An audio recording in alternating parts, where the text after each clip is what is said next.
Hi there, Prairie Plant Girl here. Well, it's that time of year to get organized and planning for our growing season here in Saskatchewan, Canada.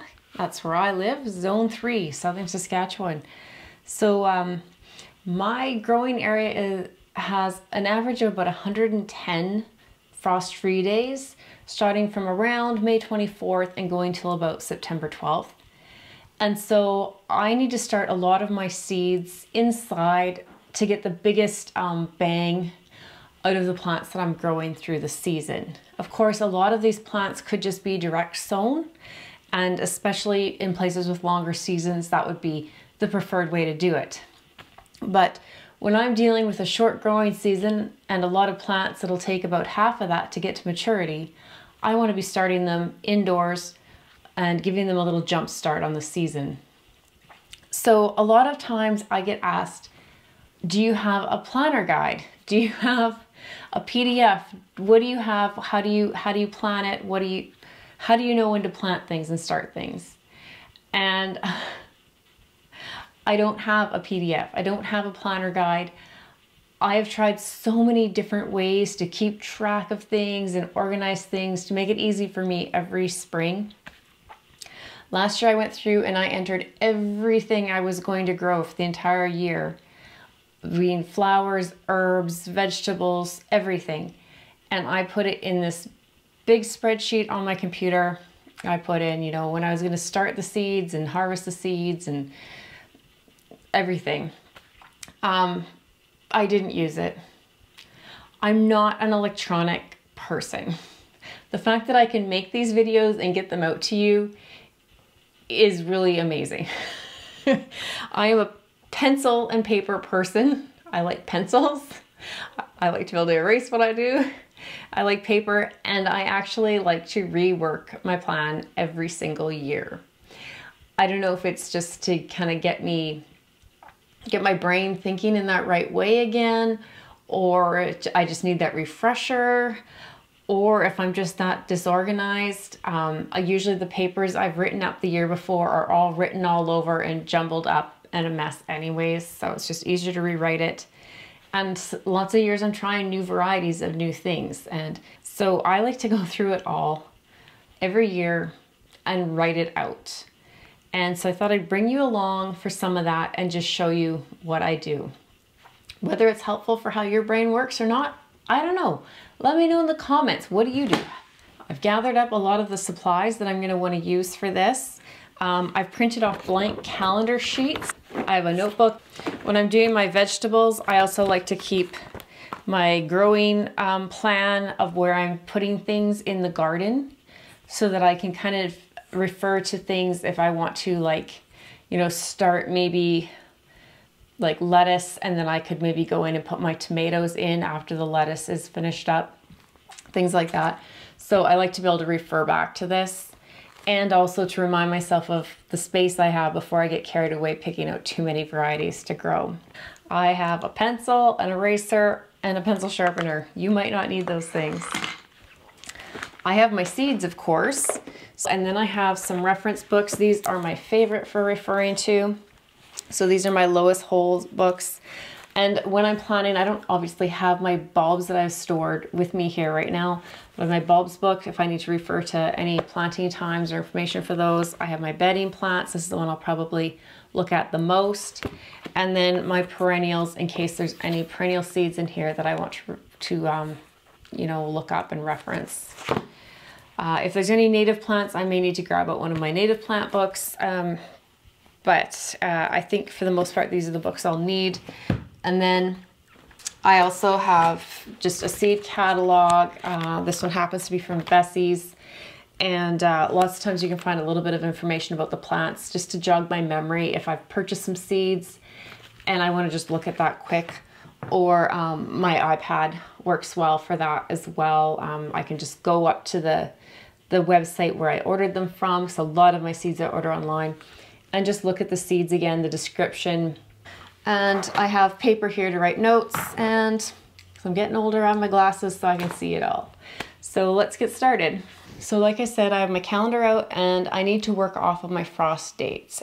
So like I said, I've just printed off blank calendar pages and I am going to go through until I get to May, because May is when my average last frost date is. Now, everyone's average last frost date will be a little bit different, and it's no guarantee. You could still get frost like a week or more later than your average last frost date. It's just a guide to help you.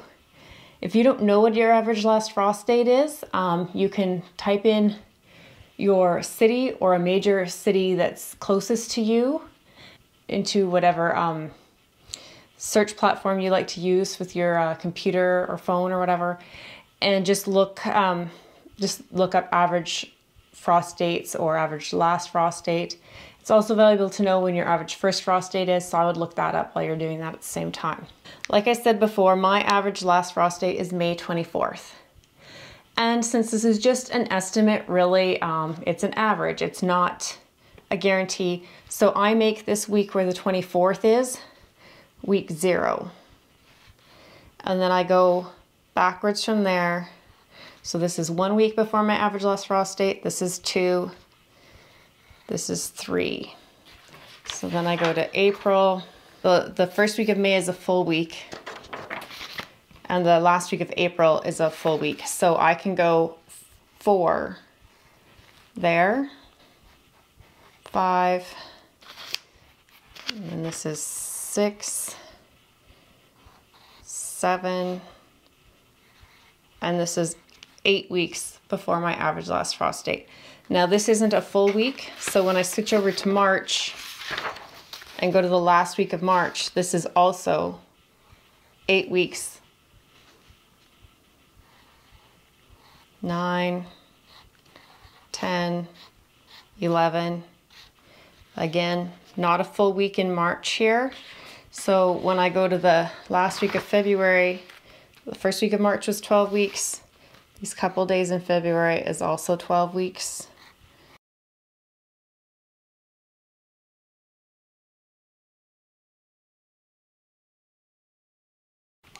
Now, depending on what you're growing, you might not need this many weeks. You might only need to go to March. That'll also depend on your average last frost date. And I might not necessarily need all these weeks, but I am going to actually, I already have plans to plant a few things right here at the end of January, just to push a few things and try and push my zone a little bit in a protected space of my yard. So I'm going to be starting a few things earlier than recommended, and that's okay. It's okay to experiment. Just don't plant all your seeds early, hoping for an early spring. Should always save a few back if you're going to do something like that, and start a few more at the correct time if it's something you really want, so that you don't push your luck too far and don't have any. So once I have that done, I'm going to make pages. This is the one I did for my vegetables. It'll be direct sow and start indoors. Now with the flowers, it's not going to be such a big, it won't be quite so even as it is with my vegetables. Most of my flowers I will start indoors, but I still like to have some space for direct sow just in case there's a few. And I think I'll also put winter sow on my direct sow page. I really don't know that I'm going to winter sow any, but I'm going to put them there just in case, so it's an option that I have if I get antsy and want to get winter sowing some. So I'm going to make this my direct sow winter sow, and this will be my start indoors. So then I like to go through the months and put my weeks from frost date in again. Oh, something I didn't do here, I do like to go and I'll go through for at least a few weeks and do a +1. So that's 1 week past my average last frost date.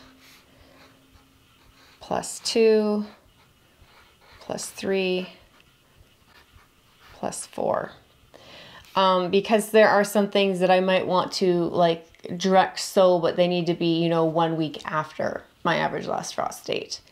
Things like that. So I want to keep track of that as well. So that's just how I set up and organize to get started that way. So then I will go with my start indoors, and I'll go January. And I will go, so I have week 20 before, 19 before, 18, 17. Now, because the last week of January is really just 2 days, I'm going to throw that week 16 into my February. So I'm going to leave a couple lines in case I do wind up needing a bit more space. And I'm going to go in with February, and I'll do my 16, and my 15, my 14, my 13 for February. And again, because the last week of February is just a couple of days, I'll put week 12 under March on here.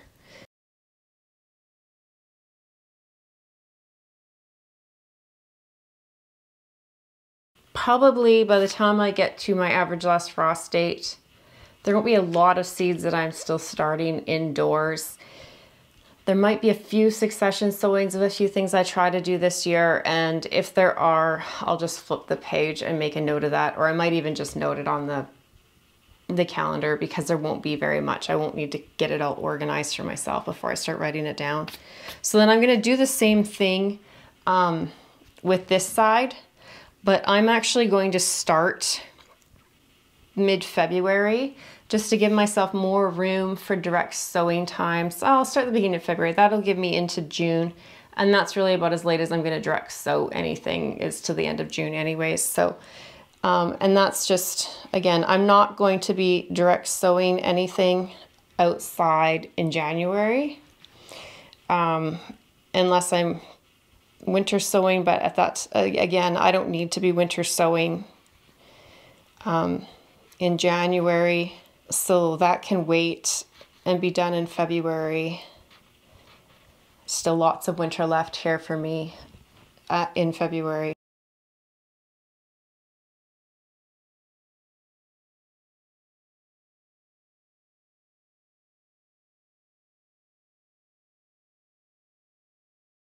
Okay, so I don't know how well you can see this, but I just thought I'd show you just the general setup of how where I get started with all of this. Now I'm just going to go through every seed packet that I have, and if there's anything else I can think of that I plan to grow, like I need to look up, I just made an order and put a few more flowers on it last night, and I need to remember to include any of my summer bulbs that I've stored. I'll put that on this sheet as well.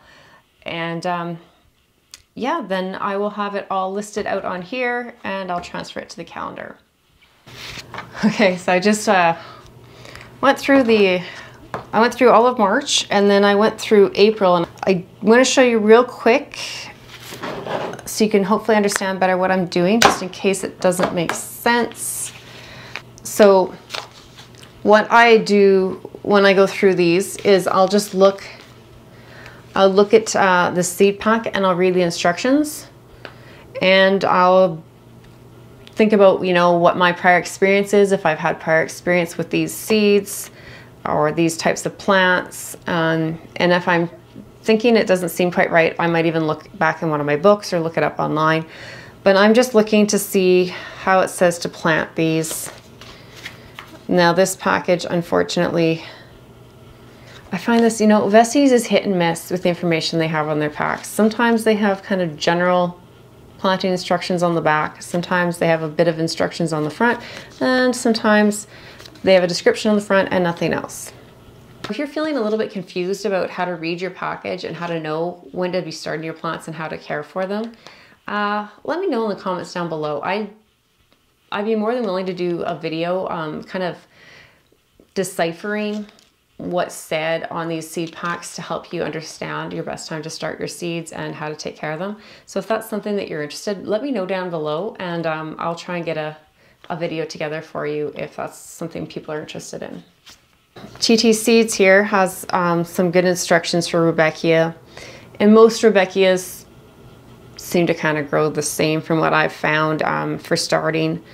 So this says you can plant the seeds outdoors as soon as the ground can be worked in the spring, or for earlier blooms, seed 4 to 6 weeks prior to intended date of planting outside. Now that makes me think that they either need to be planted outside after your average last frost, like a few weeks later, or earlier. That's usually, if it says prior to intended date of transplanting, usually that's telling you something. So I'm gonna look and see. Rudbeckia is, it can be an annual or a perennial. I don't know if they're in here. This is my bedding plants. I don't think there's Rudbeckia in here. She says to plant them in February or March. These said, what did they say? 4 to 6 weeks prior, which would make me in April, which is really when my ground is workable. But I'm not sure I know where I want them yet when the ground is workable. I think I'm just going to plant them at 4 weeks indoors. So that was a big decision for those two. See why this takes me so long? Amaranth. Now I had an amaranth in my March, was it my March bucket? No, my early April bucket. And this one is in here, so it makes me think I have it. Yeah, so the two different amaranths had different sowing instructions on them. So this one, my other one, let me see if I can find it. Yeah, it said to plant it around 8 weeks early. And this one says 4 to 6 weeks. So I have them listed. I always put the variety along with the type of plant, just because of that reason. Some varieties need to be planted at different times. And I'm going to show you an example of that right away. So Amaranth Autumn's Touch, I'm going to do it 4 weeks. Now, a good example of doing things at different times and needing to write the different varieties down is I'm actually going to be planting some pansies, snapdragons, and osteospermum really early. I want to be able to put these out like about a month before my average last frost date. I feel fairly confident in doing this because these are all quite frost hardy plants. In my experience and with the trusted knowledge, again, of this lady, I told you I love these books. I know that these plants are quite frost hardy. She doesn't actually list the osteospermum. That's fine. I've grown it for a lot of years. I find it can take quite a bit of cold.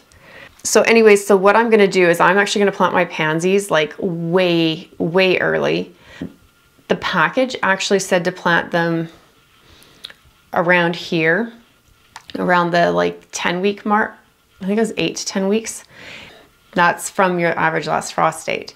Now I wanted to bump that back about a month, so I was looking at here. But I look at my Lois Whole bedding plants book, and she actually recommended more like, I think it was 12 to 14 weeks before your average last frost date, or before planting out. And that puts me here. So normally when I'm looking, I'll use these numbers as a reference. If it says to plant it like 14 weeks before my average last frost date, I just look up for the 14, I write it in there. But with pansies, I want to do 14 weeks from planting out, and I want to plant them out about 4 weeks early. So I'm planting my pansies at 18 weeks. So that's this week. Might do a video on that. My snapdragons, again, same thing. There was a discrepancy between the package and what Lois Whole says. And I know in my experience with growing both pansies and snapdragons, I find they're ready to go out, you know, at the time that the packages say, but they're not flowering. And I really am hoping to get these flowering before I put them out to have some color at my front door. So I'm going to go with what Lois Whole says, which is just a little bit longer than the package says, or planting a little bit earlier than what the package says. I'm doing that, and again, I'm taking into account that I want to put them outside about 4 weeks early. And now for this, I'm just doing my little bedding plant Snapdragons this way. So I have my Snaptini and my mini snaps. They're getting planted here. My Madam Butterfly Bronze and my Rocket Mix and my Snaptastic Mix, they are actually waiting and getting planted out later. Those are the ones a little bit bigger. I'll be using them for cuttings. And so those are the ones I'll sow them inside around the 10 weeks before average last frost. But the ones that I want to put out early and hopefully have some flowers and color a month before my average last frost date, they're getting planted even earlier. I hope that makes sense. And again, the Osteospermum, I looked at what the package said for when they're ready, and then I went back, or for when to start them, and then I went back another month. And then I believe I even bumped that back another couple of weeks because I find they grow into nice plants following the package directions, but they're not quite ready to flower. And so I'm hoping a couple more weeks will get them there. I may regret this because I'll have a lot of plants on the go by the time I get into this point, but I can probably start putting them out. I'll be hardening them off, running them in and out a bit, so I shouldn't need the shelf space for them as much, as long as the weather cooperates with me. And you know, put them in a little cold frame or something outside. They should be okay.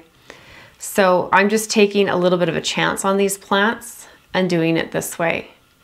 Sometimes they won't, they just won't flower because of temperature, day length, just the intensity of the lights indoors. Sometimes I won't get them to flower indoors, and that's just the way it is. So it's just a little experiment I'm doing. So this is a case of don't necessarily do what I'm doing, but do more closer to what the package says. But so I'm gonna just keep going through the rest of April and May and just keep writing them down and doing this. And once I get that done, I'm just gonna be transferring this over onto my calendar pages, and I'll give you a really quick look at how I do that. Okay, so I've got this list all made. It seems like a lot of work. I enjoy it. It helps me to just refresh my memory about all of these seeds and plants that I want to grow, because a lot of these I ordered back last fall and some of them are just new to me. So I want to refresh my mind about what they are exactly. And it's covered in snow, several feet of snow outside. So what else do I have to do, right? So I've gone through all of it, written it all down. So now what I'm going to do is just open this up so I can see it really clearly. And I'm going to start with January. Where's my first planting in January? So it's on the 18th week. So just go down to the 18th week.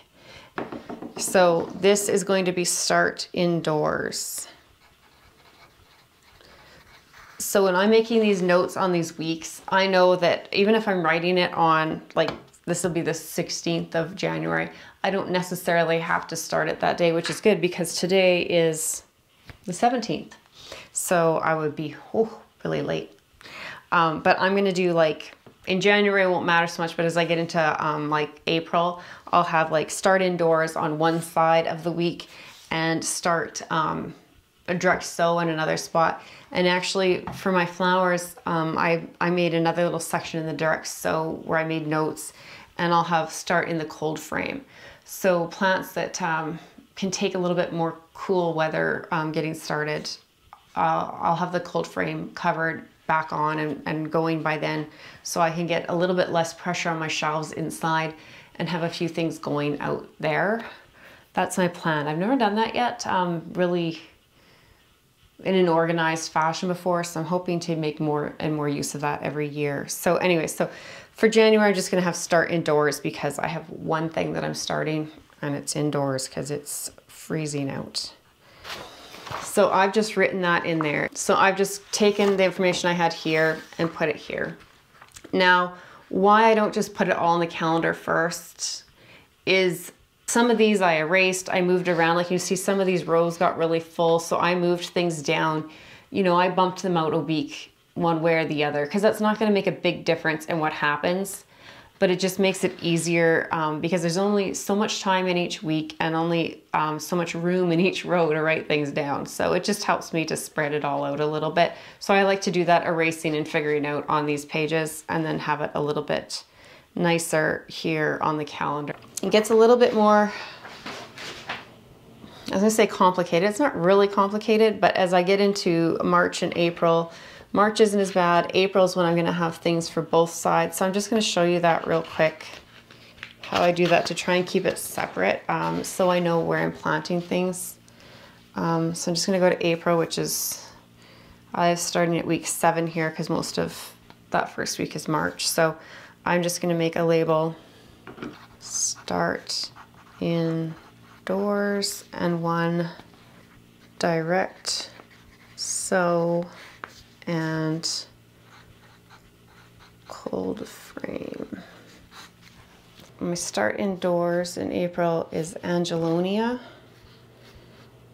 and Amobium and my asters. And then my direct sow will be my poppies. April's about that time here when the ground starts to loosen up and be workable. So some of these, you know, I just try and plant them. Poppies, I'll just throw, even if there's snow down, I'll just throw the seeds on the snow and they'll make their way where they do. But some of these say to sow them as soon as the ground is workable. So I'm gonna put them in early on in April, but I might not wind up sowing them until later in the month. It'll just depend on the weather and how fast the thaw is. We seem to be getting more snow this year, so it might take longer for the ground to thaw out because it'll take longer for the snow to melt. So that's just part of my climate, and I just know I need to be adaptable with that. And so some of these even that say direct sow, I might wind up starting them in a tray in the cold frame if it's taking a long time for my beds to thaw out. It's just the way it is. So none of this is written in stone exactly, but just thought I'd point that out. At 5 weeks before my average last frost date, I have some things to start indoors, and then I have some things I want to start in the cold frame. And then there's things you'll see, like I'm starting some zinnias indoors at 5 weeks. I'm going to try and direct sow some at 4 weeks. That will stagger the start a little bit because the ones that started inside will actually germinate a little bit faster. The ones sown outside, just because it'll be a little bit cooler out, it'll take a little bit longer to get going. It's nice to have those few that start early, have a few earlier blooms, but zinnias grow pretty quickly, and so I don't mind waiting and having most of my zinnias direct sown outside and starting that way. I'll do the same thing with my cosmos and my marigolds. I'll do a few inside. Most of them will be direct sown once the ground is workable and once it's warmed up enough. It just saves room of starting seeds inside, and it works pretty well. So I'm not going to continue to go through this whole thing with you because this video is probably already way too long, but it's just, this is how my brain works. This is how I do it. And I thought it might help some of you if you're feeling overwhelmed of getting your seeds going. This is how I organize it to get it to go. Now, I take a lot of time, I grow a lot of things, and I start a lot indoors. You probably maybe don't have this many seeds to start indoors, and so you maybe won't need to take this much time to figure this all out and compare all the varieties. And you don't have to go this in depth to it if you don't want to, but this is how I like to do it. So hopefully it helps someone. Hopefully it didn't confuse you all, and we'll see you in the next one. Thanks for watching. Bye.